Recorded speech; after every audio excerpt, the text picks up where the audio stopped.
You're shooting yourself in the foot. I need you to just start right there. That looks like crap, but you know what I'm saying. I just posted the screenshot in the Facebook group and it made me want to make a video about it. Basically, I, so far for the year, have made $561 of revenue, which isn't crazy. It's not amazing. It's kind of cool knowing that I just started doing this and I'm gaining momentum and it's steadily growing every single day. We've all started drop shipping and then something goes wrong.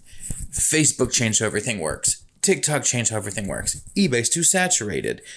Poshmark, whatever the hell else you guys think you should drop ship. I don't know. I don't even remember all the other ones that people keep trying. But Etsy. People drop ship on Etsy, but that's not really the best way to do it. Works, not really the best. Digital sales are slow and steady work that grow over time. It's kind of like investing. You can kind of gamble and invest on single stocks, or you can invest slowly in like mutual funds or whatever. And then when you're older, like it definitely paid off. You just didn't get the short-term benefit of all the crazy little spikes. What we're looking for here is slow and steady wins the race. And it seems like Etsy is really the place to do that. Now, what many people do is they will watch some YouTuber. They will say, hey, I just got to $10,000 in 3 months on a new Etsy shop. And then you watch a bunch of their videos and they're like, yeah, well, I've been selling since 2012 or whatever, or 2015. I don't know how long. And then they'll be like, so this new shop, I applied everything I learned and then got to 10K in 3 months. And it's on these items and that. And then they don't really reveal much. And then you've got people who start and then never really get anywhere because they didn't stay consistent. Or like me, where you start, you stay consistent and you slowly grow. But the thing that they all have in common that I need you to remember is that they just started. At some point they said, I'm just going to start. Whether it's the people who know what they're doing or the people who are figuring it out, you have to start or else it's not going to happen. And that goes with anything in your life. If you've got a dream of something, or you're like, you know what, I think that might work, and you're like got that uninformed optimism going, you still have to just start or else you're not going to get anywhere. What's cool is that you look down the road and then you've got some things figured out. I'm still learning every single day how to do this stuff. And I'm getting better every single day because at some point I started.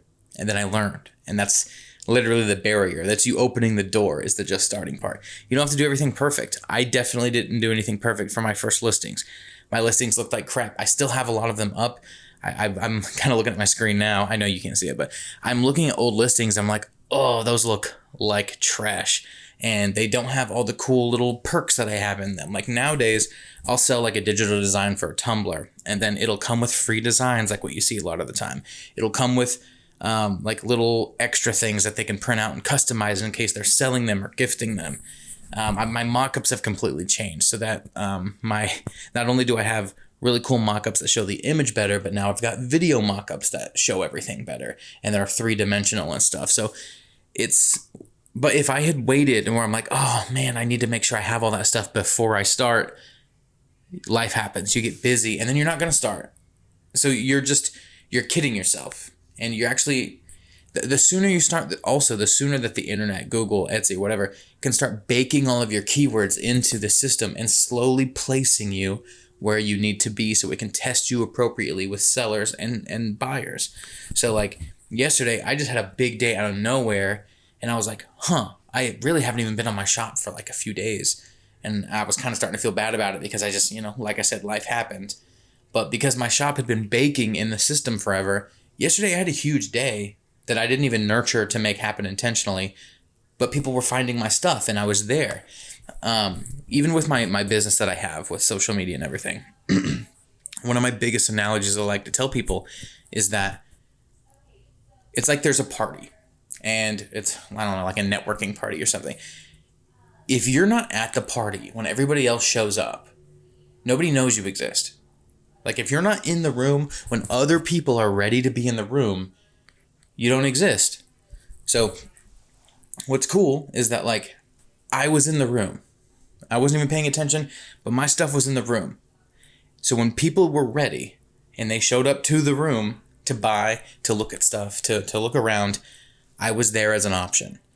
But if you never start and you're never there as an option, nobody's ever going to find you. So you've got to get your stuff going, even if it sucks, even if you're not ready, because that's the only way. And at this point, I'm just repeating myself. But now I've been able to take, like, you start to customize a little bit. So over time, like I said, my mock-ups change, my whole descriptions change, my pricing structure, how I handle discounts, how I do Etsy ads, if I do Etsy ads at all. All of that changes from listing to listing now. And now I have custom backgrounds for the themes of each listing that I have. But I didn't at first, and I was still selling it first. So it's like, it's about getting better. It's not about getting perfect. It's just like the 1% better every day is what you need to strive for. And you'll get there. You'll make sales. And my goal, as I've been saying from the beginning, is a $10,000 revenue day. And then eventually a $10,000 profit day. But let's start with revenue first. And right now, my average is about $10 to $20 in revenue a day. But not that long ago, it was like $5 a day. Maybe if I got a sale a day, I got lucky. I just got an Etsy notification actually right now. Somebody just favorited one of my items. Like, yeah, like that's cool. That's how often every day now I get notifications on the Etsy seller app, and I don't care. Somebody's favoriting my shop. Somebody's leaving me a review. Things are happening, and it's telling Etsy and Google, hey, this shop is active. This shop's got stuff going on. You got to get going. And now I can go in, find other winning products, customize them to my own liking, put them out. And I've actually found products that I've made a better version of a design or whatever. And now I outrank those products and they're my best sellers. And sometimes you'll create a bundle of something or do this or that, and then it won't do anything. And then 2 weeks later, it blows up. And so every single time I hop on the computer and I make a design, I have to just start one more time. Because it's really easy to be like, I don't know. Like, I guess that design's fine. Like, I guess I can make some of these. I think people would buy these, or you do product research, whatever. But it's really easy to convince yourself like, no, nobody's going to buy that. You don't know anything about what anybody's going to buy on here. I've made designs that I'm like, that is the ugliest, like, not even ugly. It's just kind of pointless. Like, why would you get that? Well, I'm not my customer. I'm not that random person on here buying something for a very specific. I think it's really easy because of how our brains work that it's like, I wouldn't do this, so nobody would. And then you go a step further and you're like, okay, maybe somebody would, but like, what, out of 100 people, one person might buy this? Like, so 1% of people. We're not talking about 100 people. We're talking about millions of users on Etsy. And you just have no clue. Like that favorite that I just got on my phone while I was recording, it said, whatever, favorited your item. And then it said everything in Spanish. Like, it's not even people, like, that means somebody possibly somewhere else is buying my stuff. Not even somebody where I live or in the country. So you just got to remember that.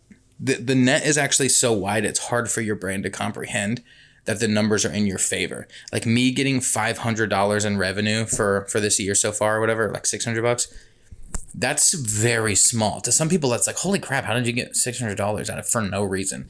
It's like, that's change compared to what you could make, of course, on Etsy with all of those users. So this is just me hopping on here, a little bit of a quit playing around, get going, because now I can look back when I started in like late December and be like, okay, that paid off because now I'm here. And if now I'm here from there, then the future is better.